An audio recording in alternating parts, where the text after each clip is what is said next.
صلی اللہ علی محمد صلی اللہ علیہ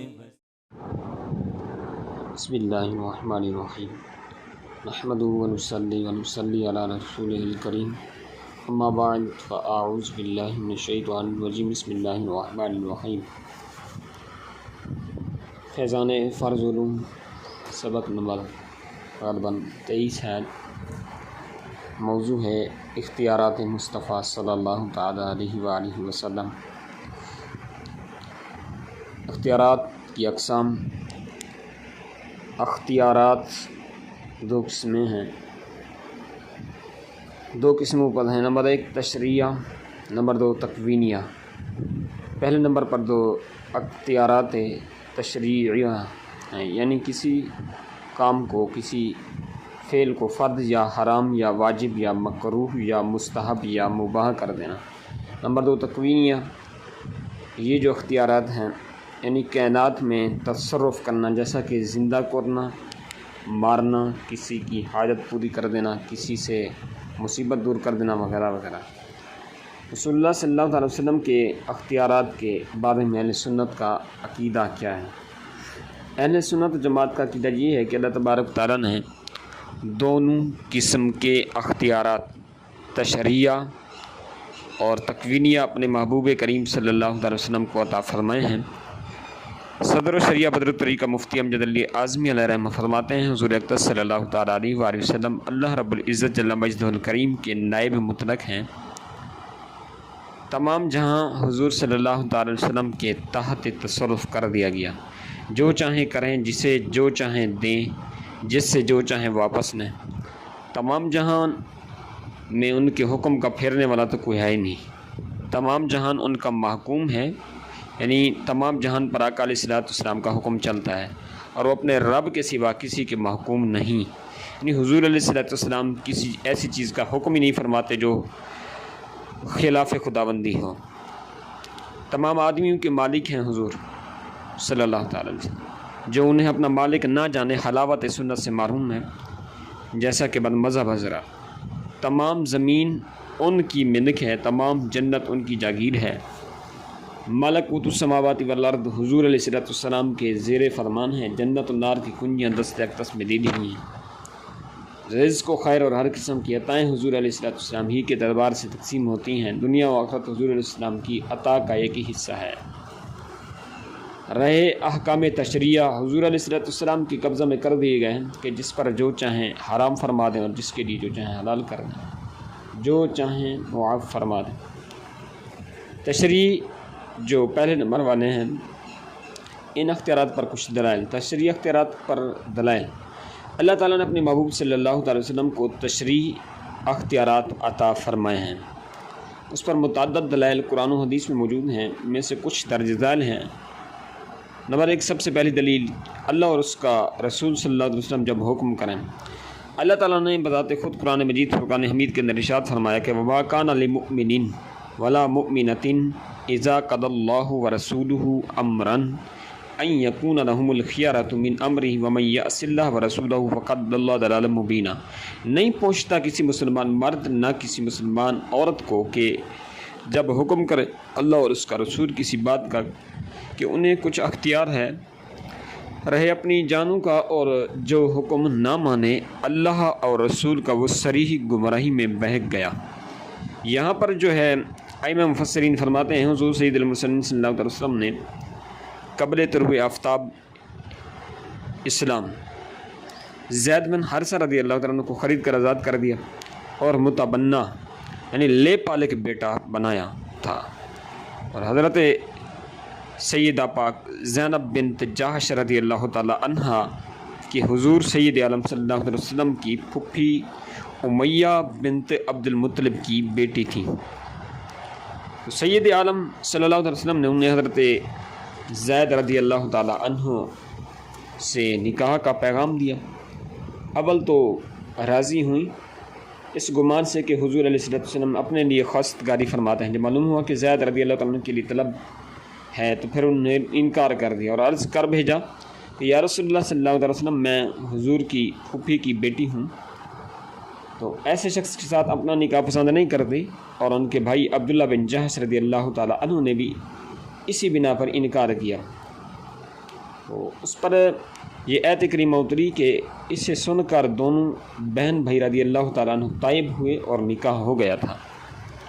ظاہر ہے کہ کسی عورت پر اللہ رب العزت کی طرف سے فرض نہیں کہ فلاں سے نکاح پر خواہ نہ خواہ راضی ہو جائے، خصوصاً جب کہ وہ اس کا کفو نہ ہو، خصوصاً جب کہ عورت کی شرافت خاندان کواکب سریا سے بھی بلند و بالا تر ہو، اور اس کے باوجود اپنے حبیب صلی اللہ علیہ وآلہ وسلم کا دیا ہوا پیغام نہ ماننے پر رب العزت جل جلالہ نے بے عین ہی وہی الفاظ ارشاد فرمائے جو کسی فرض الہہ کے لیے ترک کرنے پر فرمائے جاتے ہیں۔ تو رسول کے نام پاک کے ساتھ اپنا نام اقدس بھی شامل فرمایا، یعنی رسول جو بات تمہیں فرمائیں وہ اگر ہمارا فرض نہ تھی تو اب ان کے فرمانے سے فرض قطعی ہو گئی۔ اللہ اکبر۔ مسلمانوں کو اس کے نہ ماننے کا اصلاً تو اختیار نہ رہا، جو نہ مانے گا سری گمراہ ہو جائے گا۔ دیکھو رسول کے حکم دینے سے کام فرض ہو جاتا ہے، اگرچہ فی نفسی خدا کا فرض نہیں تھا، ایک مباح و جائز امر تھا۔ روزے کا کفارہ، سیاہ ستہ اور دیگر کتب حدیث میں حضرت ابو ہریرہ رضی اللہ تعالیٰ عنہ حدیث کے راوی ہیں، فرماتے ہیں کہ ایک شخص نے بارگاہ اقدس میں حاضر ہو کر عرض کی، یا رسول اللہ صلی اللہ علیہ وسلم میں تو ہلاک ہو گیا۔ فرمایا کیا ہوا؟ عرض کی میں نے رمضان میں اپنی عورت سے نزدیکی کی۔ فرمایا غلام آزاد کر سکتا ہے؟ عرض کی نہیں۔ فرمایا لگاتار 2 مہینے کے روزے رکھ سکتا ہے؟ عرض کی نہیں۔ فرمایا 60 مسکینوں کو کھانا کھلا سکتا ہے؟ عرض کی نہیں۔ تو اسی اثنا میں اسی دوران میں کھجوریں خدمت اقدس میں لائی گئیں۔ حضور علیہ الصلوۃ والسلام نے فرمایا انہیں خیرات کر دے۔ عرض کی اپنے سے زیادہ کسی پر محتاجی ہے؟ مدینہ بھر میں کوئی گھر ہمارے برابر محتاج ہے ہی نہیں۔ فتح کا نبی صلی اللہ علیہ وسلم، حضور مسکرائے صلی اللہ علیہ وسلم، حتیٰ بدت نواجذہ، حتیٰ کہ میرے کریم علیہ السلام کے چمکتے ہوئے مبارک دندان ظاہر ہوئے۔ وقال اذهب فاطعمه اهلک، فرمایا جا اپنے گھر والوں کو کھلا۔ کیا وہ ان کی شان ہے میرے آقا کی، سبحان اللہ۔ ذرا اس کے لب و لہجے میں پڑھیں واقعات کو، اور اس کے عشق والی سماعت سے سنیں، پھر دیکھیں کتنی لذت ہے۔ خیر، مسند امام احمد میں بسند ثقات رجال صحیح مسلم ہے کہ حدثنا محمد بن جعفر حدثنا شعبۃ عن قتادۃ عن نصر بن عاصم عن رجل منهم رضی اللہ عنہ انه اتى النبي صلی اللہ علیہ وسلم فاسلم على انه لا يصلي الا صلاتين فقبل ذلك منه۔ ایک صاحب خدمت اقدس حضور سید عالم صلی اللہ علیہ وسلم میں حاضر ہو کر اس شرط پر اسلام لائے کہ صرف 2 ہی نمازیں پڑھا کروں۔ نبی کریم علیہ السلام نے قبول فرما لی۔ پوری امت کے لیے حکم یہ ہے کہ روزانہ 5 وقت کی نماز فرض ہے، مگر نبی مختار صلی اللہ علیہ وآلہ وسلم نے اس شخص کو اس حکم عام سے مستثنا فرما دیا۔ انہوں نے فرمایا جاؤ 2 ہی نمازیں پڑھیں۔ اس حدیث کو مسند امام احمد بن حنبل کے اندر نقل کیا گیا ہے۔ خیر، 6 ماہ کی بکری کی قربانی جائز فرما دی۔ صحیح بخاری اور مسلم میں برا بن عازب رضی اللہ تعالیٰ عنہ حدیث کے راوی ہیں، فرماتے ہیں کہ ان کے ماموں ابو بردہ بن نیاز رضی اللہ تعالیٰ عنہ نے نماز عید سے پہلے قربانی کر لی تھی۔ جب معلوم ہوا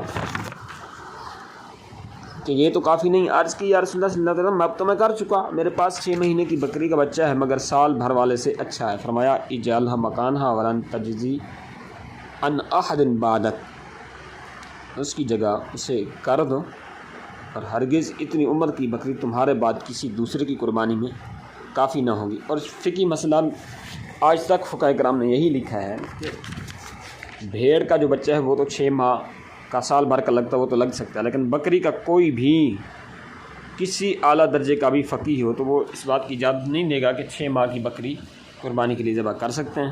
یہ میرے حضور کے علیہ الصلوۃ والسلام کا خاصہ تھا، اور اس شخص کا خاصہ تھا، اس خوش نصیب شخص کا جسے میرے حضور نے اذن عطا فرمایا۔ خیر، یہ تھے شرعی جو اختیارات ہیں۔ اب ہے تقوینی اختیارات۔ تکوینی اختیارات کیا ہیں؟ اللہ تعالیٰ نے اپنے محبوب کریم صلی اللہ علیہ وسلم کو تکوینی اختیارات عطا فرمائے ہیں. اس پر قرآن و حدیث میں متعدد دلائل موجود ہیں. ان میں سے کچھ دلائل یہاں پر بیان کیے جائیں گے. اپنے فضل سے غنی کر دیا. اللہ تعالیٰ فرماتا ہے وما نقموا الا ان اغناهم اللہ ورسولہ من فضلہ. منافقوں کو یہی برا لگا کہ اللہ اور اس کے رسول نے انہیں اپنے فضل سے غنی کر دیا. اور حقیقت بات ہے آج ہم کسی بات پر کہیں نا، بلکہ روایت میں موجود ہے کہ کسی صاحب علم کے پاس اگر کوئی شخص سوال کرنے کے لیے اگر وہ نہ جان تو کہہ دے واللہ تعالی عالم ورسولہ عالم عز وجل جل جلالہ من والہ. آج مفتیان کرام یہی لکھتے ہیں، لیکن بعد مذہب حضرات اس بات سے چڑھتے ہیں. وہ کہتے ہیں تم اللہ کا نام تو لو لیکن نبی کا نام کیوں لیتے ہو؟ تو سنیے گا ذرا اللہ رب العزت نے کیا فرمایا. وما نقموا الا ان اغناهم اللہ ورسولہ من فضل. اسی طرح اللہ اور رسول نے غنی کر دیا. سیدنا ابو ہریرہ رضی اللہ تعالیٰ عنہ سے مروی ہے جب ابن جمیل نے زکوٰۃ دینے میں کمی کی تو سید عالم مغنی اکرم صلی اللہ تعالی وسلم نے ارشاد فرمایا ما ینقب ابن جمیل الا انہ کان فقیرا فاغناہ اللہ ورسولہ. ابن جمیل کو کیا یہی برا لگا کہ وہ محتاج تھا، اللہ رسول نے اسے غنی کر دیا جل جلالہ من والہ صلی اللہ علیہ وسلم. حافظہ عطا فرمایا. امام بخاری حضرت ابو ہریرہ رضی اللہ تعالیٰ عنہ سے روایت کرتے ہیں، انہوں نے فرمایا کہ میں نے حضور صلی اللہ علیہ وسلم سے عرض کیا یا رسول اللہ انی اسمع منک حدیثا کثیرا انساہ قال اوسط غذاک فبسطہ قال فغرف بیدی ثم قال دمہ فدممتہ فما نسیت شیئا بعد. میں نے آپ سے بہت سی حدیثیں سنی لیکن وہ سب بھول گئیں. حضور علیہ السلام نے فرمایا کہ اپنی چادر پھیلاؤ. میں نے پھیلا دی تو آپ نے لپ بھر کر اس میں ڈال دیا. فرمایا اسے سینے سے لگا دو. میں نے لگا لی. بس میں اس کے بعد کسی حدیث کو نہیں بھولا. چاند کو 2 ٹکڑے فرما دیا. حضرت انس رضی اللہ تعالیٰ عنہ حدیث کے راوی ہیں، نے فرمایا کہ ان اہل مکہ تھا سألوا رسول اللہ صلی اللہ علیہ وسلم ان یریہم آیۃ فاراہم القمر شقتین حتی رأوا حراء بینہما. مکہ والوں نے رسول اللہ صلی اللہ علیہ وسلم سے کہا کہ آپ کوئی معجزہ دکھائیں، تو سرکار صلی اللہ علیہ وسلم نے چاند کو 2 ٹکڑے فرما کر انہیں دکھا دیا. یہاں تک کہ مکہ والوں نے حراء پہاڑ کو چاند کے 2 ٹکڑوں کے درمیان دیکھا. سورج الٹے پاؤں پلٹے، چاند اشارے سے ہو چاک، اندھے نجدی دیکھ لے قدرت رسول اللہ کی. اللہ رب العزت ہمیں پیارے نبی علیہ السلام پر صحیح معنی ایمان آنے کی توفیق عطا فرمائے. ہم مومن تو کہلاتے ہیں لیکن ادھورے مومن نہ آنے چاہیے. ہمارا ایمان ناقص نہیں ہونا چاہیے، ہر طرح سے کامل و اکمل ہونا چاہیے. ہمیں ذات نبی سے بھی پیار ہے، اوصاف نبی سے بھی پیار ہے، نبی کریم السلام کے معجزوں سے بھی پیار ہے، نبی کریم السلام کے کمالات سے بھی پیار ہے.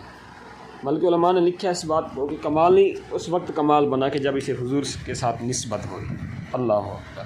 صلی اللہ علی محمد صلی اللہ علیہ وسلم.